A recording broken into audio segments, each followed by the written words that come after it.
Hello everyone, विकास कश्यप का आपको बहुत बहुत नमस्कार। आज की इस क्लास में हम लोग क्लास 10th एनसीईआरटी मैथ के चैप्टर नंबर फर्स्ट वास्तविक संख्याओं की एक्सरसाइज 1.1 के सेकंड नंबर क्वेश्चन मतलब दूसरे क्वेश्चन को सॉल्व करना सीखेंगे। तो चलिए स्टार्ट करते हैं। देखो दूसरा नंबर क्वेश्चन क्या कह रहा है, कह रहा है सिद्ध कीजिए कि 3 + 2√5 एक अपरिमेय संख्या है। क्या कह रहा है कि 3 + 2√5 एक कैसी संख्या है, अपरिमेय संख्या है, ये सिद्ध करके बताओ। तो हम लोग इसको सॉल्व करने के लिए क्या करते हैं, सबसे पहले हम लोग क्या करते हैं कि हम इस 3 + 2√5 को क्या मान लेते हैं, परिमेय संख्या। तो हम लोग यहां पे लिखेंगे माना 3 + 2√5 एक परिमेय संख्या है। कैसी संख्या है, परिमेय संख्या है। देखो हमने पढ़ रखा है, पिछली क्लास में हमने क्वेश्चन किया था, उसमें देखा था कि अगर किसी अपरिमेय संख्या को अपरिमेय संख्या सिद्ध करना होता है तो हम लोग क्या करते हैं, उसको उसका उल्टा मान लेते हैं। अगर कोई अपरिमेय संख्या दे रखी होती है तो उसे हम लोग क्या मान लेते हैं, परिमेय संख्या मान लेते हैं।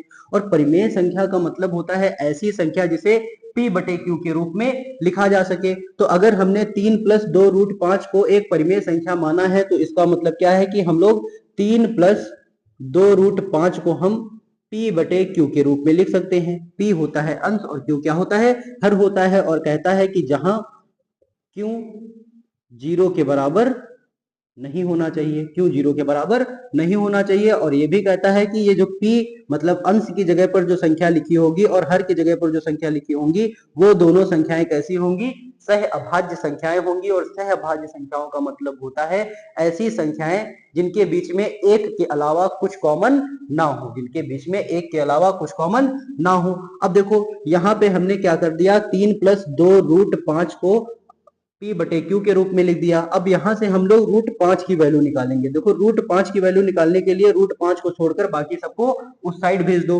देखो इधर ये प्लस का 3 लिखा है, उधर जाके कैसा हो जाएगा, माइनस का 3 हो जाएगा। अब ये प्लस का 3 उधर जाएगा तो इधर कितना बचेगा, 2√5 बराबर ये है p/q।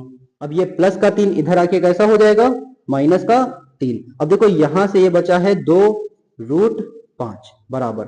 अब देखो यहाँ 3 के नीचे हम लोग 1 मान लेंगे और क्यों और 1 का लासा निकालेंगे तो कितना आएगा, क्यों आएगा। क्यों और 1 का लासा निकालेंगे कितना आएगा, क्यों आएगा। अब क्यों का भाग क्यों में देंगे कितनी बार जाएगा, एक बार जाएगा। और 1 का गुणा p से कराएंगे तो कितना आएगा, p आएगा। फिर ये वाला माइनस लगा लिया हमने।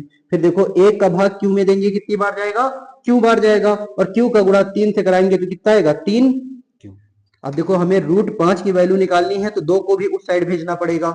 2 इधर √5 के गुणे में लिखा है, बराबर के उस तरफ जाएगा तो कैसा हो जाएगा, बटे में हो जाएगा। तो यहां से हम लोग √5 की वैल्यू निकालेंगे तो 2 इधर गुणे में, उधर जाके बटे में। तो ये हो जाएगा p - 3q बटे में क्यों, और ये वाला 2 इधर गुणे में था, इधर आके बटे में हो जाएगा। इसको मान लिया हमने इक्वेशन नंबर फर्स्ट। अब देखो यहां से हमारे पास कंक्लूजन क्या निकल के आया है, हमें पता है p और q जो संख्या है ये कैसी संख्या है, पूर्णांक संख्या है। तो सबसे पहले हम यही बात लिख देते हैं कि चूंकि p और q पूर्णांक है, p और q क्या है, पूर्णांक है। अगर p और q पूर्णांक है तो यहाँ पे देखो p से कुछ पूर्णांक घटाएंगे तो पूर्णांक ही आएगा। और बटे में किसी पूर्णांक का 2 से गुणा कराएंगे तब भी क्या आएगा, पूर्णांक आएगा। मतलब पूर्णांक बटे में पूर्णांक, मतलब p/q का फॉर्म बनना है। और p/q के फॉर्म को ही हम लोग क्या बोल देते हैं, परिमेय संख्या। तो लिख देंगे यहाँ पे, इसलिए p - 3q बटे में 2q क्या है, एक परिमेय संख्या है। ठीक है, अब थोड़ा इधर देखेंगे हम लोग।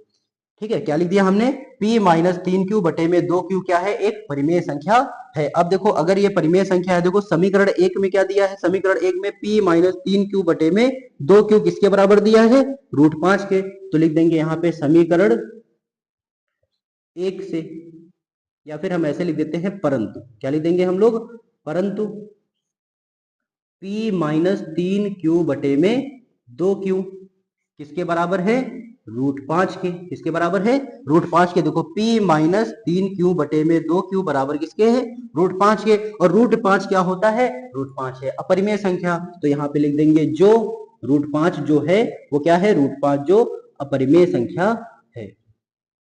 अपरिमेय संख्या है।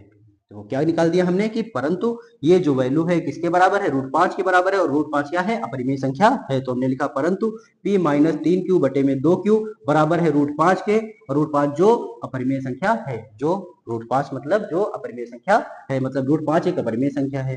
तो लिख देंगे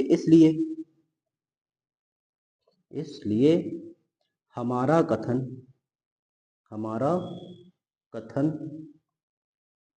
असत्य है, इसलिए हमारा कथन असत्य है। और फिर लिख देंगे हम लोग अतः क्या है संख्या है 3 + 2√5, जिसको हमने परिमेय संख्या माना था, वो परिमेय संख्या नहीं है, क्या है, एक अपरिमेय संख्या है। तो लिख देंगे अतः 3 + 2√5 एक अपरिमेय संख्या है, अपरिमेय संख्या है। आई होप ये क्वेश्चन आप लोगों को समझ आया होगा। मिलते हैं अगली क्लास में अगले क्वेश्चन के साथ, तब तक के लिए नमस्कार।